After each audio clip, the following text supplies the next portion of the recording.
Sekiranya semuanya muat dalam bersedia, saya akan digunakan sekarang. Untuk bagi persoalan kali ini ialah Dewan ini akan mengiktiraf penggunaan mata wang kripto sebagai alat pembayaran rasmi di Malaysia. Dengan ini saya menjemput Yang Berhormat Perdana Menteri untuk membuka sesi perdebatan. Dipersilakan.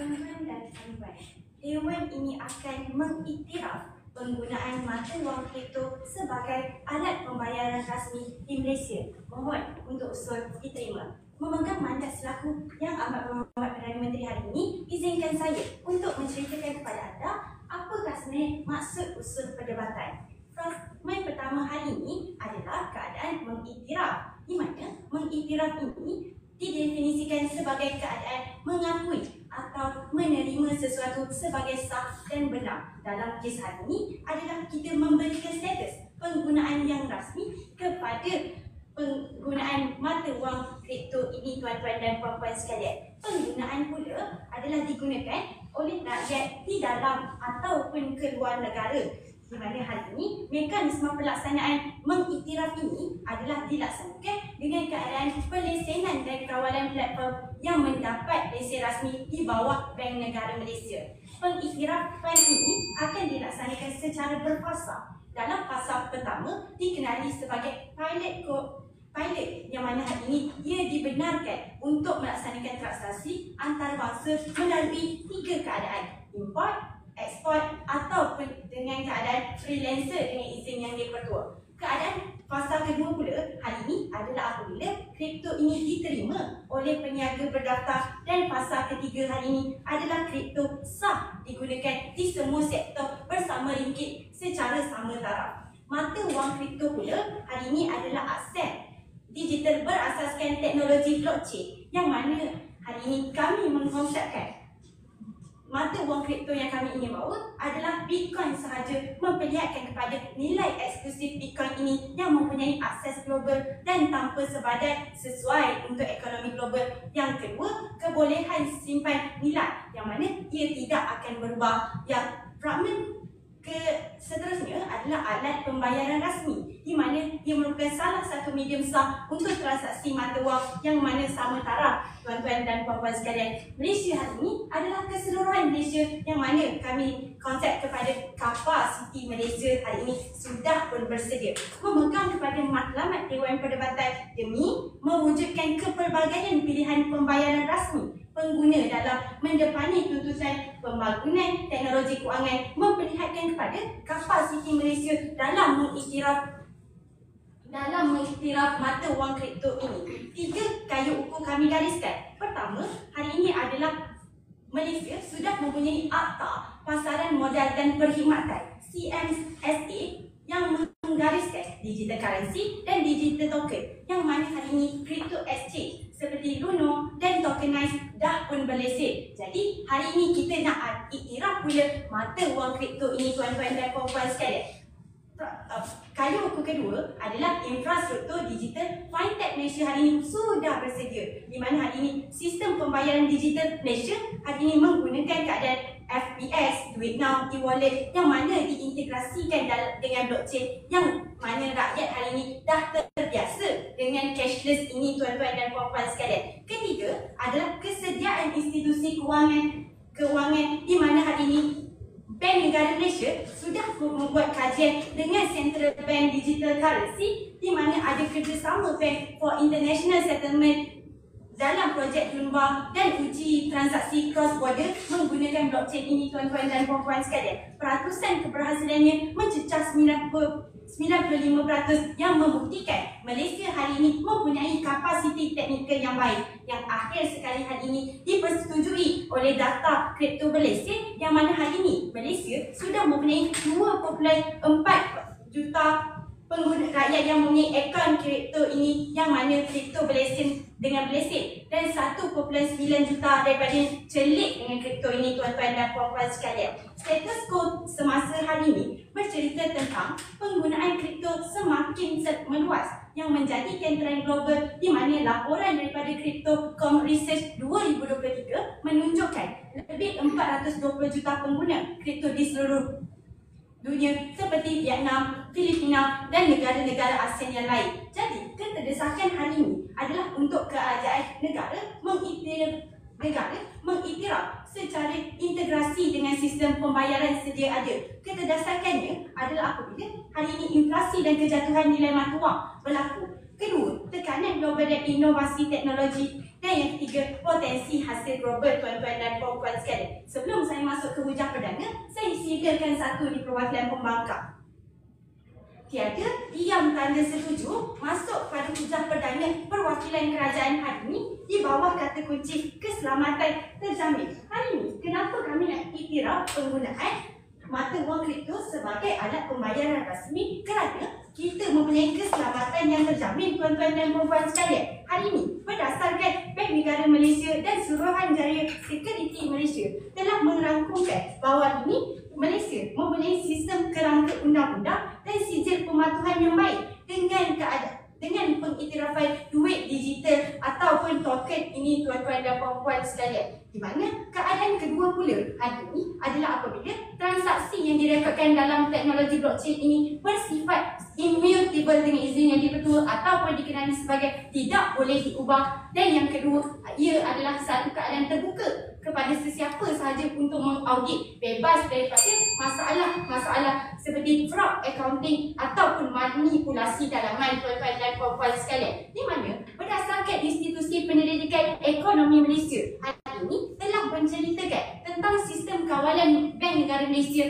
yang ada 3 kapasiti eksklusif terhadap mewajibkan sistem sijil keselamatan cyber security compliance certificate dengan izin yang dipertua. Kedua, Malaysia Computer Emergency Response yang mana menyelesaikan 9,871 kes hujung tahun 2024 berkaitan dengan masalah keselamatan kewangan digital, jenayah kewangan cyber, tuan-tuan dan puan-puan sekalian. Dengan keadaan kita mengiktiraf mata wang negara dan kapasiti Malaysia yang sudah bersedia hari ini, kes kerajaan secara rangkumannya kami telah cerita bagaimana hari ini Malaysia mempunyai kelebihan untuk mengiktiraf satu keadaan mata wang kripto yang baru ini sebagai alat pembayaran rasmi untuk mencapai matlamat yang kami gariskan, iaitu demi mewujudkan kepelbagaian pilihan pembayaran rasmi pengguna dalam mendepani tuntutan bayaran. Hujah pertama saya dah ceritakan kepada anda tentang keselamatan terjamin. Mohon untuk terus mencadang. Sekian, terima kasih.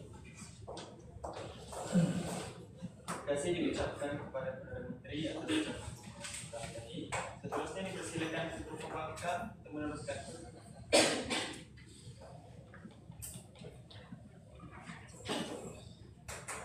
Baiklah, selamat sejahtera kepada barisan hakiman yang dipertua Dewan, barisan menteri dan juga barisan pembangkang yang saya hormati. Pertama, saya mulakan perdebatan ini dengan beberapa bidasan bagi pihak Perdana Menteri. Jadi, saya mempunyai beberapa persoalan terhadap apa yang telah Perdana Menteri sampaikan. Pertama, mereka tidak meletakkan sebarang kayu ukur yang menandakan persediaan. Di mana kita sebenarnya? Betulkah kita benar-benar bersedia? Tidak ada data yang diberikan. Yang kedua, adakah infrastruktur kewangan negara benar-benar bersedia juga untuk menerima kripto ini? Yang ketiga, jika terjadi masalah dari segi cyber, adakah kita boleh menjejak secara teras bagi pihak kerajaan untuk melaksanakan sebarang polisi? Jadi itu adalah beberapa persoalan saya. Apa yang ingin saya bidas? Pertama, mereka mengatakan bahawa kita akan mengadakan satu kawalan rasmi di bawah Bank Negara. Saya ingin bertanya, apakah jenis kawalan rasmi yang akan diletakkan? Kerana seperti Perdana Menteri sampaikan, kita menggunakan sistem blockchain, satu sistem secara terbuka. Jadi bagaimana Bank Negara ingin mengawal satu sistem yang secara terbuka? Itu. Yang kedua, seperti yang saya katakan, kita mempunyai akses yang tiada sempadan apabila kita menggunakan teknologi kripto ini. Jadi, saya kira bank negara akan kehilangan satu kuasa untuk melaksanakan apa-apa polisi kerana ia lebih bersifat terbuka. Baiklah, cukup dengan bidasan saya. Saya akan masuk kepada hujah saya pertama, mewujudkan ketidakstabilan ekonomi dan manipulasi pasaran. Pertama, seperti yang pihak Perdana Menteri telah menyatakan, kita menggunakan satu teknologi bersifat terbuka di mana semua orang boleh mengakses sebarang data dan menjejak sebarang transaksi, tetapi kita tidak boleh menjejak secara teras. Kita tidak boleh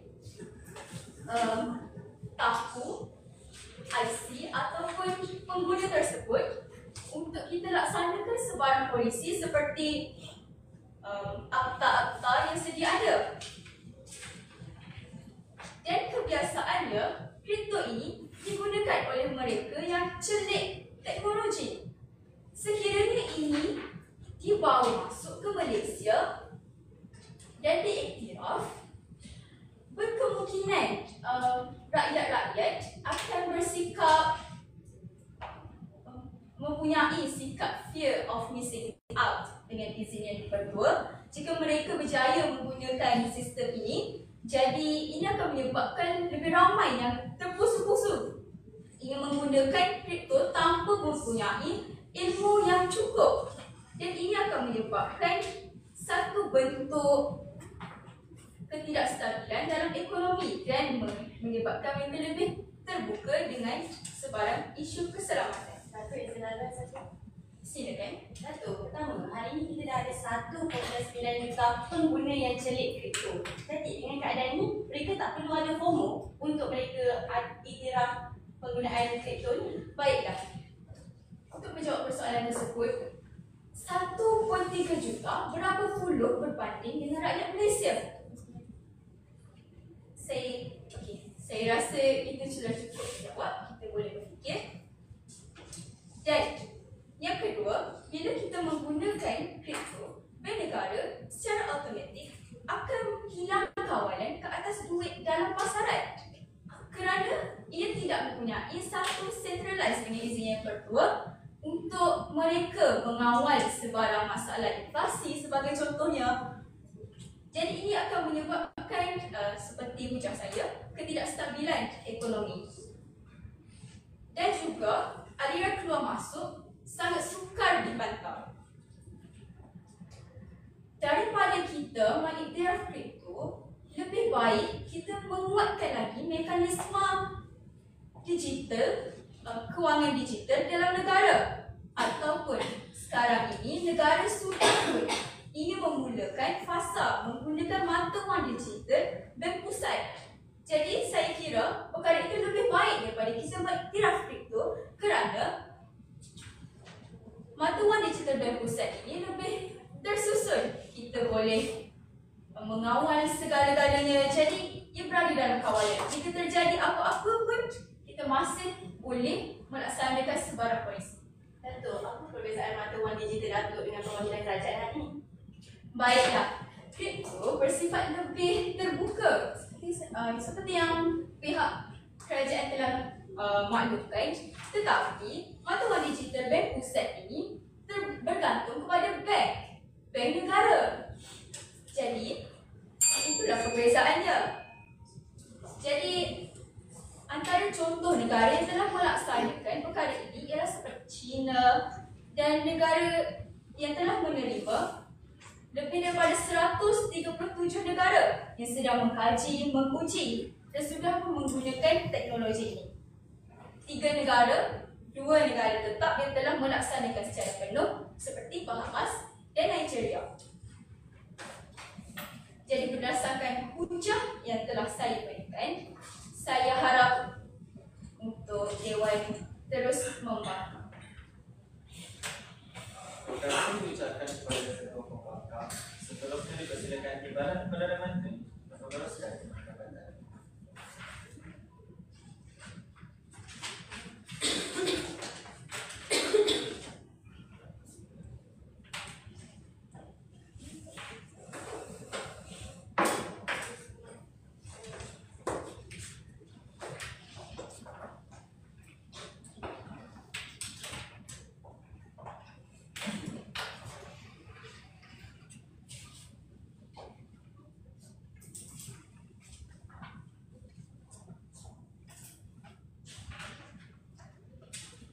Bismillahirrahmanirrahim. Assalamualaikum warahmatullahi wabarakatuh. Warisan kerajaan, pembangkang, tidak lupa juga warisan hakim yang arif lagi bijaksana. Sebelum saya masuk kepada permasalahan daripada meja pembangkang, ingin saya terangkan jawapan apa usul perdebatan kita pada hari ini.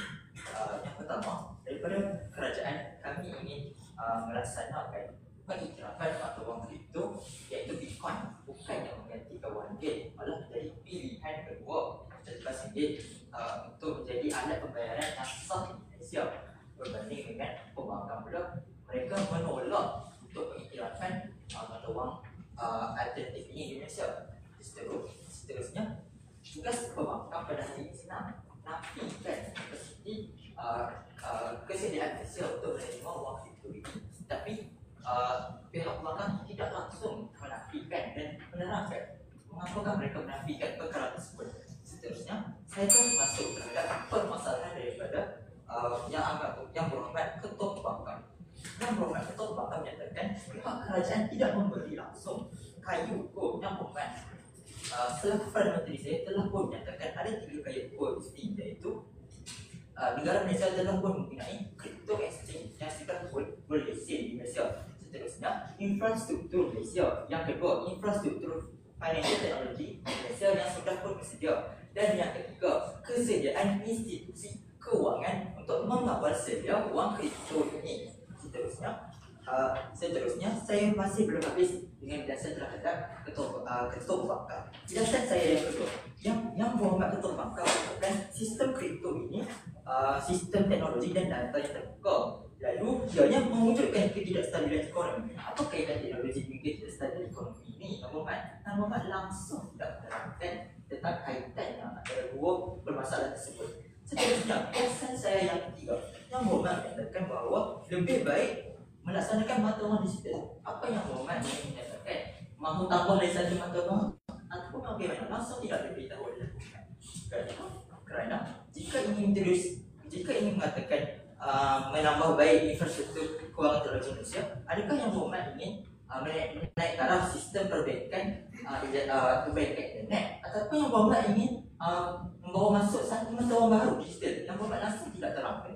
Seterusnya, terus saya masuk terhadap hujah saya yang pertama, iaitu di bawah kata kunci momentum global Malaysia dalam perkembangan teknologi. Hadirin sekalian, Malaysia perlu mengiktiraf wang kripto ini kerana ianya selari dengan perkembangan teknologi global pada masa ini.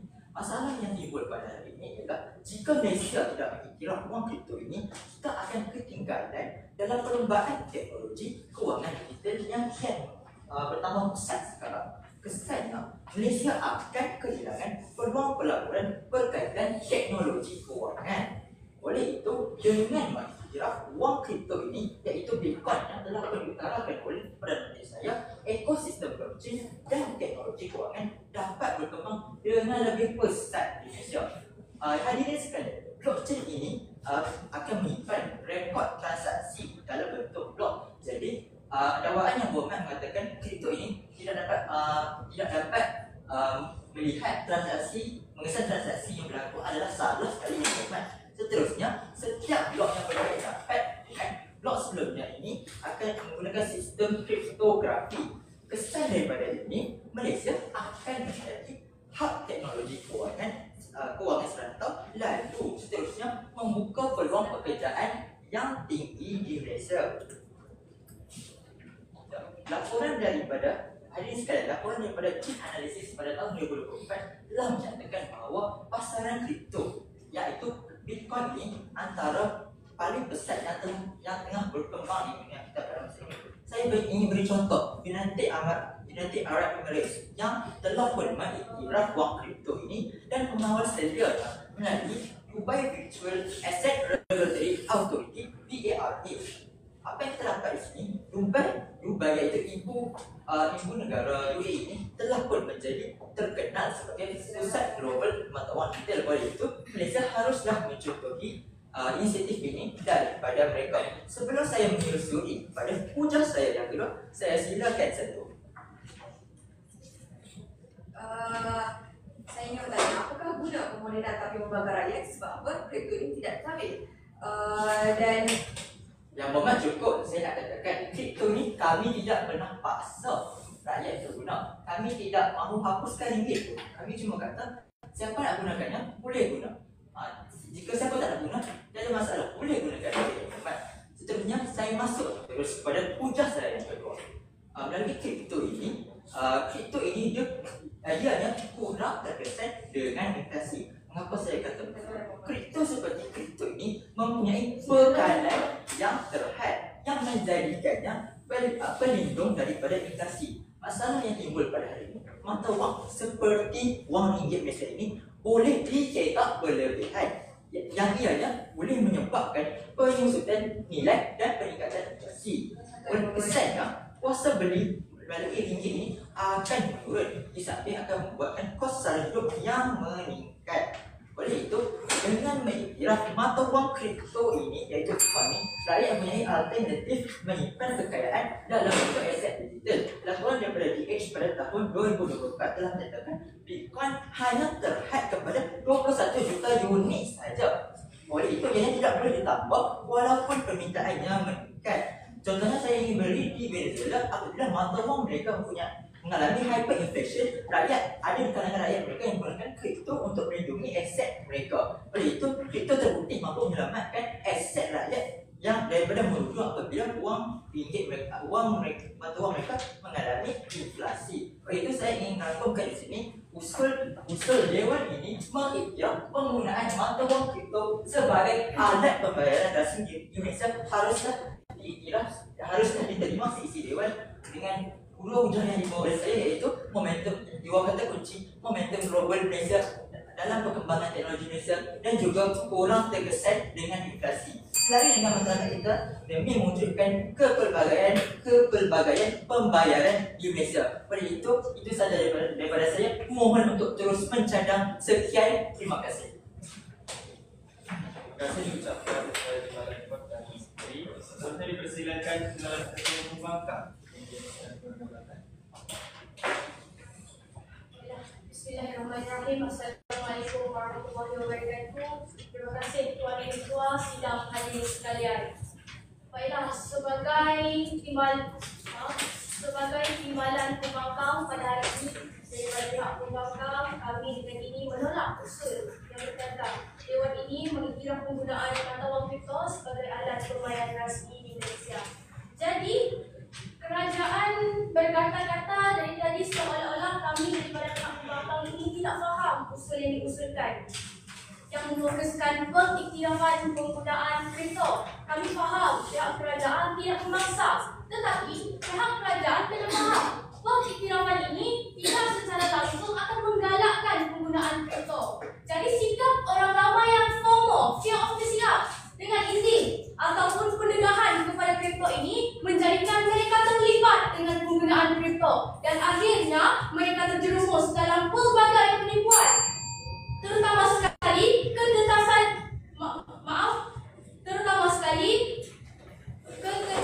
terdesak dalam hidup yang pada zaman ini. Jadi akhirnya mereka ini terjerumus dalam pelbagai penipuan yang melibatkan kerugian berjuta-juta ringgit. Takkan kita nak tahu risiko-risiko ini akan terjadi, tapi masih kita nak iktiraf dan kenalkan kepada orang ramai. Jadi saya masuk kepada hujahan saya yang pertama. Hujahan saya yang pertama pada hari ini berbunyi, risiko kepada keselamatan dan sekuriti serta dan berlakunya jenayah kewangan.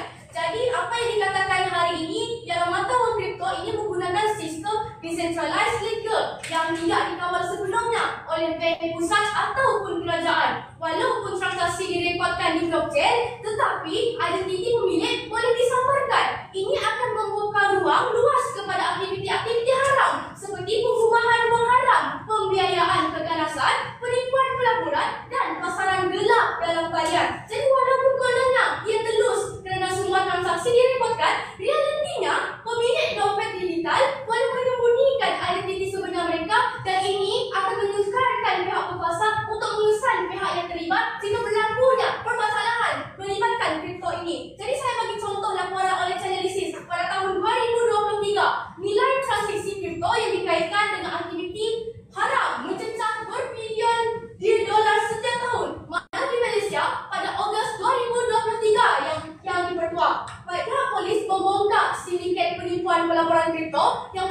mengakibatkan kerugian lebih 24 juta ringgit dengan lebih 200 mangsa. Dan sehingga hari ini, jika seluruh dewan ini membuat carian di media atau di portal berita, kita akan dapati banyak laporan yang menerangkan bagaimana rakyat Malaysia ini mengalami kerugian berjuta-jutaan ringgit akibat terlibat dalam penipuan pelaburan kripto ini.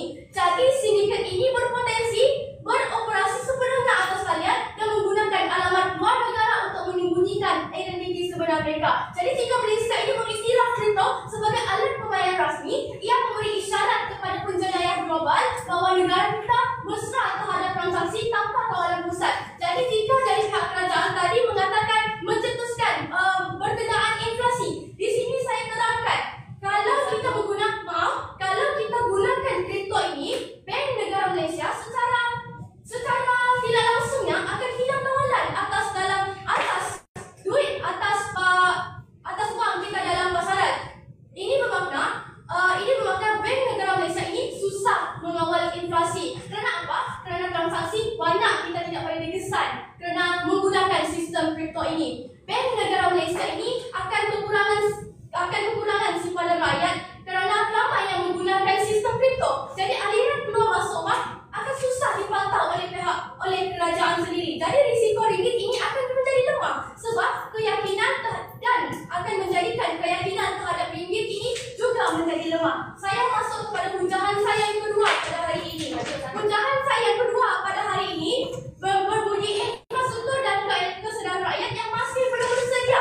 Jadi realitinya kripto ini sudah wujud lama, tetapi sehingga hari ini realitinya masih ada majoriti rakyat yang masih belum memahami sepenuhnya cara penggunaan mata wang kripto. Jadi itu terjadinya berita-berita yang keluar, kita tahu penipuan sindiket yang kita dengar pada hari ini. Jadi rakyat ini masih belum memahami sepenuhnya cara penggunaan mata wang kripto, apatah lagi risiko yang datang bersamanya. Kajian Bank Negara Malaysia menunjukkan tahap literasi kewangan rakyat masih rendah, khususnya dalam instrumen pelaburan digital. Jadi dalam keadaan ini, jika kripto dijadikan mata wang rasmi pada hari ini, ramai yang berisiko menjadi mangsa penipuan, skim cepat kaya dan kerugian akibat salah urus aset digital. Saya bagi contoh lagi, pada Mei 2024, Suruhanjaya seperti Malaysia melaporkan peningkatan ketara dalam kes penipuan pelaburan digital, terutamanya melibatkan kripto. Jadi seperti yang saya telah terangkan tadi, lagi ramai mangsa terperdaya kerana mereka menyangka pelaburan ini diluluskan oleh pihak kerajaan. Jadi kesedaran rendah ini menunjukkan bahawa rakyat mudah percaya dengan janji pulangan tinggi tanpa memahami risiko yang sebenarnya. Jadi selain itu, infrastruktur teknikal yang kita juga sebelum ini belum cukup kukuh. Jika sistem perlindungan pengguna untuk transaksi kripto ini masih belum wujud secara menyeluruh, undang-undang khas untuk menangani pertikaian atau penipuan ini masih terhad, dan kemampuan penguatkuasaan untuk memantau beribu-ribu transaksi digital setiap saat ini juga masih lemah. Jadi kita juga mempertimbangkan kos besar yang perlu ditanggung oleh pihak kerajaan untuk menyediakan kebutuhan ini, daripada sistem kawalan keselamatan cyber yang canggih, latihan pegawai pembuat kuasa, sehinggalah kepada program pendidikan rakyat. Semua ini perlu masa, tenaga dan bajet yang besar. Jadi pengiktirafan kripto hari ini sekarang ini hanya akan meletakkan beban tambahan kepada ekonomi dan membuka ruang kepada krisis kewangan yang tidak perlu pada hari ini. Jadi saya selaku pihak Timbalan Pembangkang pada hari ini menolak usul. Terima kasih. Terima kasih diucapkan kepada Timbalan Pembangkang. Sidang dewan sekalian, selesai sudah sesi pengulangan yang kedua Perdaan dan Pembangkang. Kini kita akan beralih kepada sesi yang dimakan, iaitu sesi konfi dasar. Dengan itu dipersilakan Menteri Pertama dari pihak kerajaan untuk membuka gelagat konfi dasar. Dipersilakan.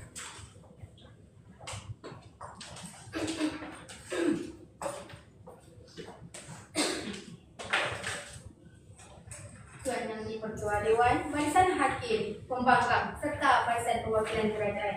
Usul hari ini berbunyi, Dewan ini mengiktiraf penggunaan mata wang kripto sebagai alat pembayaran rasmi di Malaysia dengan kami ucapkan untuk Bitcoin sahaja semata-mata pada hari ini yang berhormat. Bangunan Ketua Pembangkang sebentar tadi memberikan hujah mengenai mewujudkan ketidakstabilan ekonomi dan manipulasi pasaran yang berhormat. Risiko jenayah kewangan ini dan pembayaran wang haram yang Muhammad menyatakan mengenai blockchain ini tidak telus, tidak boleh jejak secara keras dan tidak tahu siapakah pengguna tersebut seperti apa saja ada yang membangun kulit timbalan untuk perbankan tadi menyatakan yang tidak ada sistem untuk trace siapakah penggunanya, namun kita tidak tahu siapa identiti sebenar. Saya kira itu pun sedang besarlah di pihak perwakilan perbankan pada hari ini. Sebab itu, yang berhormat Ketua Perbankan kata yang rakyat ini ada sikap FOMO, fear of missing out dengan izin yang dipertua kalau kita gunakan sistem ini. Yang berhormat, apa kena-mengena FOMO dengan sistem ini? Sebab pada hari ini kita nak lakukan pengiktirafan penggunaan mata wang kripto ini sebagai alat pembayaran rasmi di Malaysia untuk memudahkan pengguna kita pada hari ini. Kalau mereka mempunyai masalah fear of missing out, saya kira ini tidak mempunyai apa-apa masalah dan ada kerelevanan dalam apa yang kita ingin bangunkan pada hari ini. Seterusnya, yang Muhammad juga menyatakan bahawa kita ada risiko ketidakstabilan ekonomi dan manipulasi pasaran yang berhormat. Yang berhormat, kripto pada hari ini atau kami konsepkan sebagai Bitcoin telah diiktiraf sebagai aset yang berhormat. SEC dengan izin yang ketua meluluskan Bitcoin ini menunjukkan kestabilan yang sudah baik yang berhormat. Ini telah meluluskan di bawah Bitcoin Spot ETF pada tahun 2024. Maka dengan ini saya cakap bahawa Bitcoin ini telah menunjukkan kestabilan yang lebih baik dan negara kita boleh melaksanakan dual currency system secara berfasa dengan apa yang telah dikatakan oleh Perbankan saya sebutkan tadi, dan ianya tidak menggugatkan negara kita pada hari ini. Dan menurut laporan Fidelity Digital Asset 2022 dengan izin yang dipertua, valuasi Bitcoin dan pasaran saham ini semakin merapat yang berhormat. Ianya menunjukkan yang kripto ataupun Bitcoin dalam kami konsep ini lebih matang untuk kita gunakan sebagai salah satu alat pembayaran rasmi di Malaysia pada hari ini. Bangun pula timbalan kita perbankan berikan dua hujah, iaitu sikap orang lama yang risiko keselamatan dan security jenayah perbankan yang berhormat. Yang berhormat, kalau nak cakap pasal risiko terhadap pengguna, risiko scam ni bukanlah terhadap kripto semata-mata. Sebab kita ada faktor-faktor lain seperti apa yang timbalan kita perbankan cakap sebentar tadi. Literasi kewangan, berhormat seperti dikatakan sebentar tadi. Kalau lah kita nak cakap pasal faktor-faktor lainnya seperti kurang regulasi, literasi kewangan digital, saya kira penggunaan kripto ataupun Bitcoin pada hari ini bukanlah salah satu sebab berlakunya scam-scam yang dikatakan oleh timbalan kita perbankan sebentar tadi. Kalau kerajaan iktiraf Bitcoin pada hari ini, kita boleh lakukan pengawasan yang lebih ketat di bawah Suruhanjaya Sekuritas Malaysia pada hari ini. Buktinya, ia memperkenalkan MICA, iaitu yang boleh memberikan pelindungan kepada pengguna kita pada hari ini yang berhormat. Bangun lagi timbalan perbankan yang tadi cakap di bawah hujah yang kedua, iaitu infrastruktur yang belum bersedia yang berhormat. Yang berhormat, infrastruktur Malaysia ini sudah pun bersedia seperti apa yang dikatakan oleh Ketua Perbankan saya sebentar tadi yang berhormat. Ketua Perbankan saya katakan, dan kita ada infrastruktur pada hari ini, kita ada FPX, kita ada e-wallet. Jadi itu bukanlah salah satu bukti yang bahawa itu adalah salah satu daripada alat pembayaran juga pada hari ini yang berhormat. Sebab itu saya katakan, infrastruktur kita ini sudah bersedia kerana teknologi ini sudah pun berkembang yang berhormat. Bitcoin ini telah pun memproses ribuan transaksi dalam masa sesaat sahaja dengan kawasan hampir sifar yang berhormat. Menurut laporan statistik 2023, penggunaan ini telah meningkat lebih daripada 4% sejak 2021 dalam taksasi harian pada hari ini. Jadi, bagaimana yang berhormat menyatakan bahawa infrastruktur kita masih belum bersedia? Saya berhormat kata pada Mei 2024, peningkatan detail dan penipuan digital ini di kripto yang berhormat. Kami dah konsepkan kripto ini di bawah Bitcoin saja yang berhormat sendiri pun tak berikan kita jaminan bahawa peningkatan detail ini di bawah disebabkan oleh Bitcoin saja. Silakan yang berhormat. Okey, baik Muhammad, terima kasih. Kripto ni bukankah dikawal oleh pasaran global, manakala di Indonesia dikawal oleh BNM. Apakah terjadi sekiranya harga Bitcoin itu jatuh secara mendadak? Tidak itu berkisar buruk kepada rakyat. Sebab itulah saya kukuhkan semula pembawaan kami di pihak perwakilan kerajaan pada hari ini. Bangun kita perbankan saya, mereka memberikan bangun Perdana Menteri saya sebentar tadi mengatakan mengenai hujah dia yang pertama, iaitu keselamatan yang terjamin. Yang berhormat, Bank Negara Malaysia dan Suruhanjaya Sekuritas Malaysia ada sistem kerangka undang-undang yang berhormat. Sebab ini adalah pengiktirafan kepada duit digital yang kita akan lakukan sebagai salah satu alat pembayaran rasmi di Malaysia pada hari ini. Dan transaksi ini bersifat tidak boleh diubah yang berhormat. Ini memang terbuka kepada sesiapa. Tapi kita ada sistem kawalan Bank Negara Malaysia yang mewajibkan sijil, menyelesaikan masalah keselamatan dan jenayah cyber yang banyak yang berhormat pada hari ini. Dan ini menunjukkan kita ada kelebihan yang banyak untuk kita iktiraf penggunaan kripto ataupun Bitcoin sebagai salah satu alat pembayaran rasmi di kerajaan pada hari ini. Bangun di mana Perdana Menteri saya kata mengenai peningkatan teknologi dan hari ini kita tak nak mengalami ketinggalan berhormat. jika Malaysia tak iktiraf penggunaan kripto ataupun Bitcoin ini sebagai salah satu daripada alat pembayaran rasmi di Malaysia, kita akan ketinggalan dari sudut teknologi yang berhormat. Kita akan kehilangan pelaburan di mana ekosistem blockchain ini sudah berkembang dengan meluas pada hari ini yang berhormat. Sebab itu, kita gunakan sistem ini. Tambahan pula, penggunaan kripto ataupun Bitcoin ini, kita ada sistem kriptografi yang berhormat. Ini pun kita menyebabkan kita boleh jadi sebagai hak dan tidak langsung kita memberi pekerjaan kepada rakyat kita pada hari ini. Dan Bitcoin ini antara alat pembayaran penggunaan kripto yang sedang digunakan secara meluas pada hari ini. Sebab itulah timbalan Perdana Menteri saya cakap yang bahawa Bitcoin ini adalah kebal inflasi seperti apa soalan yang ditarakan oleh Menteri oleh Pembangkang Pertama sebentar tadi. Sebab kita ada defense mechanism. Ianya mempunyai bekalan yang terhad untuk mata wang Malaysia pada hari ini. Kalau kita nak cakap pasal Bitcoin ini ada kebal inflasi yang hormat. Sebab itulah pertikaian yang diutarakan oleh Pembangkang Pertama tadi saya kira tidak relevan yang hormat. Sebab timbalan Perdana Menteri saya sudah cakap awal-awal yang Bitcoin pada hari ini ada kebal inflasi di mana kalau kita gunakan Bitcoin ini sebagai alternatif simpanan kekurangan duit kita pada hari ini, kita boleh gunakan kripto ataupun Bitcoin ini untuk memastikan kewangan kita yang kita simpan sebagai aset sentiasa terjamin kerana kita ada kawalan dari segi sistem dan keselamatan yang berhormat. Mohon untuk terus mencadang. Sekian, terima kasih. Terima kasih diucapkan kepada Menteri Pertama dari Kerajaan. Terusnya dipersilakan Pembangkang Pertama untuk meneruskan sesi pembicaraan.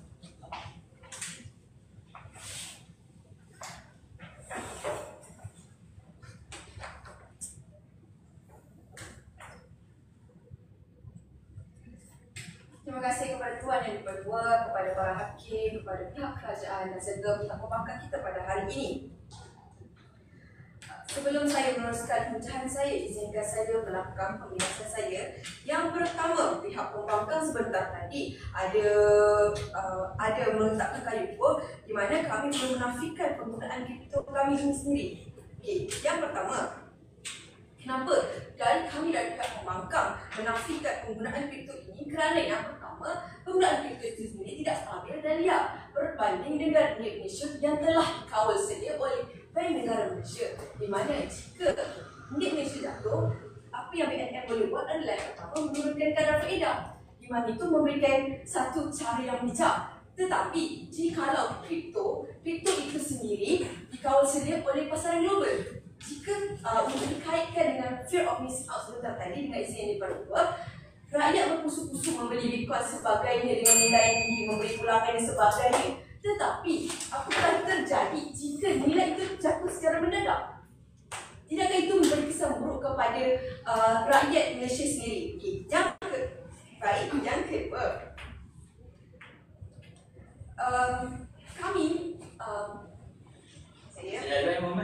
sebentar Yang Berhormat. Yang kedua, berdasarkan kami yang kedua berkenaan dengan kenyataan pihak kerajaan ada menyatakan bahawa pihak kerajaan tidak ingin menggantikan ringgit Malaysia, tapi ingin menggunakan kripto sekaligus sama sekali dengan ringgit Malaysia.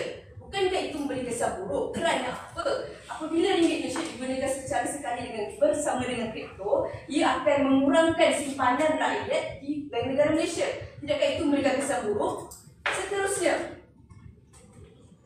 Seterusnya, realitinya undang-undang kita pada hari ini hanya berkesan, sebentar tadi dinyatakan oleh pihak kerajaan, hanya berkesan kepada platform rasmi. Penjenayah boleh menggunakan busa tanpa lesen ataupun transaksi terus tanpa dompet yang tidak tertakluk pada undang-undang. Silakan Yang Berhormat. Silakan Yang Berhormat. Yang Berhormat kata boleh kurangkan simpanan di Bank Negara Malaysia. Sejak bila Bank Negara Malaysia menyimpan duit rakyat, Yang Berhormat? Maafkan saya, Sri Wan. Adakah pihak kerajaan sedar apa yang telah dinyatakan sebentar tadi? Kita rakyat Malaysia menyimpan wang di Bank Negara Malaysia. Okey, sebentar. Nampaklah kita peran kerajaan pada hari ini tidak mengambil cakna tentang fungsi Bank Negara Malaysia itu sendiri. Kami menyatakan bahawa kenapa kripto ini tidak boleh digunakan di dalam Malaysia kerana apa? Kita lihat kepada yang pertama, pihak pembangkang telah menekankan beberapa kali berkenaan dengan kripto ini dikawal oleh pasaran global. Ringgit Malaysia dikawal oleh Bank Negara Malaysia. Jika kita mengiktiraf penggunaan mata wang kripto ini, ia sebenarnya melemahkan fungsi negara Malaysia itu sendiri.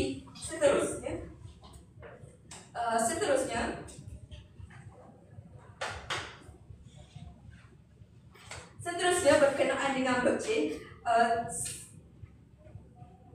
ia mungkin telus dari segi rekod, tetapi identiti pemilik dompet digitalnya tidak telus. Bagaimana saya memberi contoh, Bitcoin kita membeli, jika kita melakukan transaksi menggunakan bank tradisional, kita ada contohnya seperti nama penerima, nama amount sebagainya. Tetapi jika kita guna Bitcoin, adakah letak nama pengguna, alamat dan sebagainya? Di sinilah sebenarnya langkah penjara-penjara ini boleh mengambil kesempatan untuk menyalahgunakan Bitcoin ini sendiri.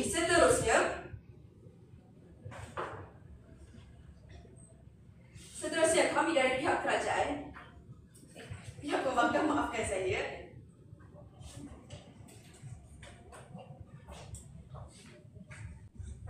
kami dari pihak pembangkang tidak bersetuju dengan pengiktirafan penggunaan mata wang kripto sebagai alat pembayaran rasmi di Malaysia, kerana yang pertama, harganya bergantung pada penawaran dan permintaan global. Seterusnya, kalau menjadi mata wang rasmi Malaysia, nilai bendera ia juga akan dipengaruhi oleh pelabur luar negara, dan akibatnya Malaysia tidak boleh menggunakan instrumen monetary untuk menstabilkan nilai atau untuk mengawal inflasi. Saya beri contoh, jika kita Malaysia mempunyai krisis kewangan, apa yang negara Malaysia boleh buat adalah dengan menurunkan kadar faedah untuk menangani inflasi dan sebagainya. Tetapi apa yang Bitcoin boleh buat untuk kawal sistem krisis kewangan di Malaysia ini sendiri? Tidak ada. Ia sebaliknya memberi kesan buruk kepada pelaburnya. Seterusnya, birasan yang seterusnya ialah tiada pusat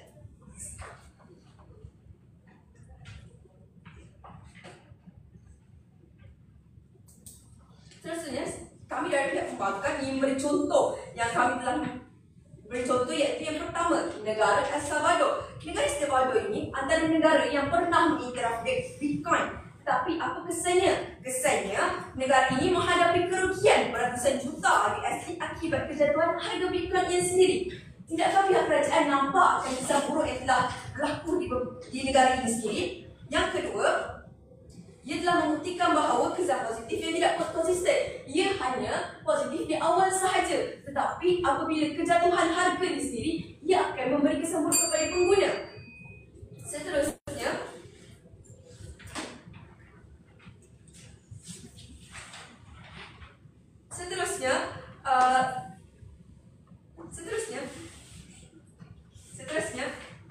kami dari pihak pembangkang mempunyai mekanisme, iaitu sebaliknya daripada kita menggunakan kripto, pihak kerajaan boleh memperluaskan lagi penggunaan bank digital dan e-wallet yang sedia ada seperti TNG, Duitnow dan sebagainya, kerana dia lebih stabil kerana dia mempunyai nilai ringgit berbanding dengan kripto yang tidak mempunyai nilai jika dia jatuh. Seterusnya, bank digital dan e-wallet yang sendiri di Malaysia ada, ia merupakan selari dengan trend global cashless dengan izin yang cashless society dengan izin daripada luar, tetapi dia tetap ada bank negara Malaysia yang mengawasi dia ini, tidak beri nilai ringgit ini sendiri. Seterusnya,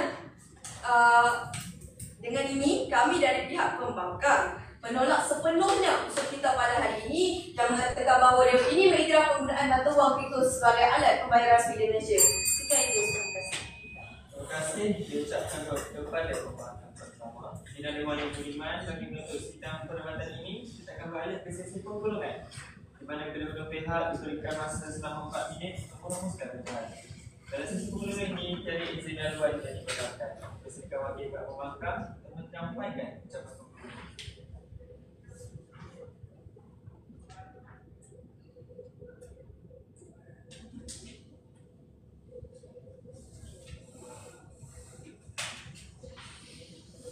Baiklah, terima kasih kepada yang berdua. Sekali lagi kita bertemu di sesi penggulungan. Dengan usul kita pada hari ini, Dewan ini mengiktiraf penggunaan mata wang kripto sebagai alat pembayaran rasmi di Malaysia. Kami di pihak pembangkang menolak sekeras-kerasnya dengan apa yang telah dinyatakan oleh pihak menteri, mereka memberi hujah secara, saya kira tidak berfikir secara luas, kerana beberapa hujah yang telah diberikan seperti kita sudah mempunyai akta dan sebagainya, tetapi sebenarnya menggunakan kripto kita tidak dapat meletakkan sebarang polisi kerana keadaan kripto itu sendiri. Dan yang kedua,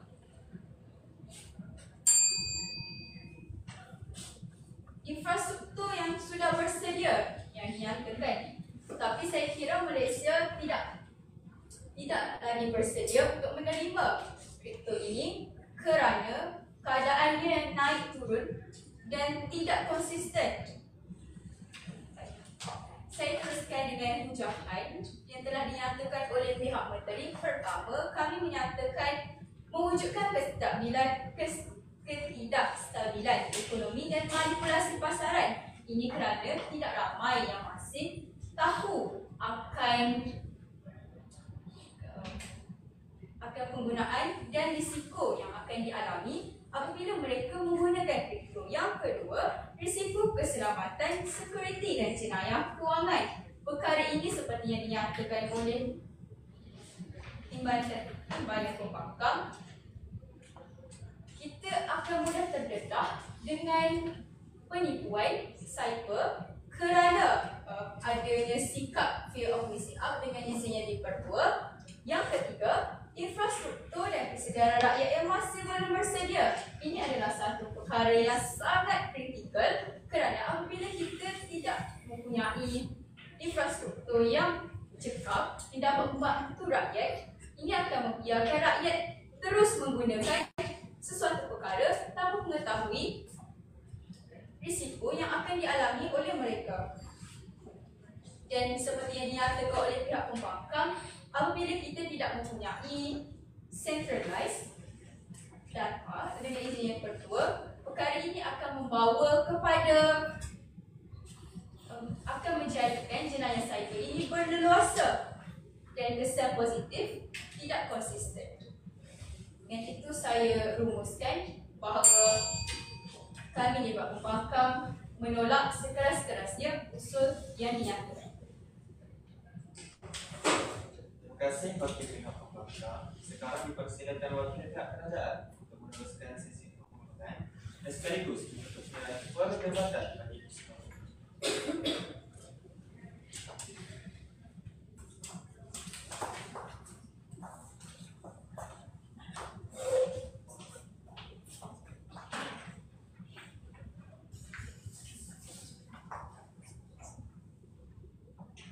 Tuan-tuan dan puan-puan, di arena pergulungan hari ini, kami di perwakilan kerajaan akan mencerahkan kembali apa sebenarnya iltizam perdebatan dalam Dewan Perdebatan hari ini.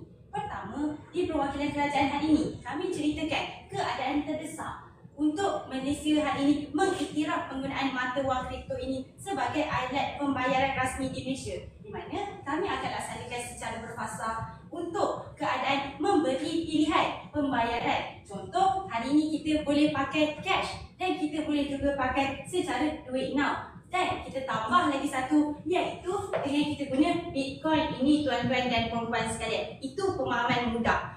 Di mana kami cerita kenapa kami nak iktiraf. Sebab hari ini kapasiti Malaysia ini sudah mencukupi untuk kita iktiraf. Di mana pertama, saya cerita tentang hari ini undang-undang polisi sedia ada, infrastruktur digital dan fintech, dan yang ketiga, kesediaan institusi kewangan. Di mana dalam kesediaan institusi kewangan ini, kami cerita tentang pemegang taruh. Pertama, tentang BNM yang mengawal sedia ketetapan dasar monetary, yang mana hari ini izin laluan Timbalan Perdana Menteri saya terhadap pembangkang pertama adalah sebab BNM ini bersifat untuk mengawal dasar monetary, bukan simpan duit rakyat. Di mana hari ini Datuk ada ke bank account untuk bank negara Malaysia? Mesti tak ada. Sebab hari ini kita pakai bank Islam, bank dan sebagainya. Sebab itu, dengan keadaan hari ini, BNM ini dijadikan untuk menjadi pengawal terhadap dasar untuk pengiktirafan penggunaan mata wang kripto di perwakilan kerajaan hari ini, kami ceritakanlah bagaimana hari ini. Pertama, kami cerita keselamatan ini sudah pun terjamin dengan adanya sijil, pemantauan berkala oleh BNM dan terbuka untuk audit. Di mana hari ini terbuka untuk audit, maksudnya kita akan berikan keterbukaan ini untuk pusat audit yang berdakar. Bukannya hari ini kita buka untuk semua orang boleh tengok transaksi pembayaran. Hari ini saya beli apa, esok awak pula beli apa, tuan-tuan dan puan-puan sekalian. Sebab itu hujah pertama. Hujah kedua, saya cerita tentang kurang terkesan dengan inflasi. Sebab hari ini nilai eksklusif Bitcoin ini sebanyak 15 tahun dahulu tak pernah susut nilai. Sama seperti emas, seperti yang dikatakan oleh Menteri Pertahanan saya. Sebab tu hari ini kami nak gunakan Bitcoin ini, tuan-tuan dan puan-puan sekalian. Hujah ketiga tentang momentum global Malaysia dalam perkembangan teknologi. Di mana hari ini dengan keadaan kita memandang negara luar yang semakin membangun tentang pengiktirafan penggunaan ini melalui teknologi dan sebagainya, kita pun bangunkan teknologi. Kita pun berdaya saing dan mampu untuk tersedia dari segi infrastruktur digital dan fintech ni, tuan-tuan dan puan-puan sekalian. Bagaimana kes kerajaan hari ini berbeza dengan pembangkang? Di mana pembangkang, anda kata hari ini tak nak mengiktiraf keadaan penggunaan mata wang kripto ini. Namun dalam hujah ketua pembangkang dan timbalan ketua pembangkang, anda tak pernah eksklusif terhadap Bitcoin. Di mana hari ini itu seperti campur-campur dengan segala jenis pembayaran kripto yang ada ini, tuan-tuan dan puan-puan sekalian. Di mana anda cerita tentang ketidakstabilan ekonomi, adanya FOMO, kedua risiko keselamatan, adanya jenayah cyber yang terbuka luas, ketiga infrastruktur dan rakyat belum bersedia. Ketiga-tiga keadaan ini di perwakilan kerajaan, kami dah cerita bagaimana jaminan yang kami berikan ini melawan kes anda mati di perwakilan sana, warga dewan sekalian. Yang paling saya kecewa bila anda cerita tentang penipuan, skim cepat kaya dan beban kewangan yang tak pernah dianalisis. Hari ini apa kaitan ketiga-tiga keadaan ini dengan Bitcoin, tuan-tuan dan puan-puan sekalian? Selesai perwakilan pembangkang, di mana secara rangkumannya hari ini kami nak wujudkan kepelbagaian pilihan pembayaran rasmi penggunaan dalam menepani tuntutan pembayaran teknologi kewangan. Mohon untuk usul tema sesi dewan. Terima kasih. Terima kasih Wakil Ketua Kerajaan. Dengan ini berakhirlah sesi perdebatan kita pada musim ini. Semoga para pejabat dan pemerhati dimohon untuk meninggalkan ruangan ketika memberikan ruang kepada pendengar hakim membuat keputusan.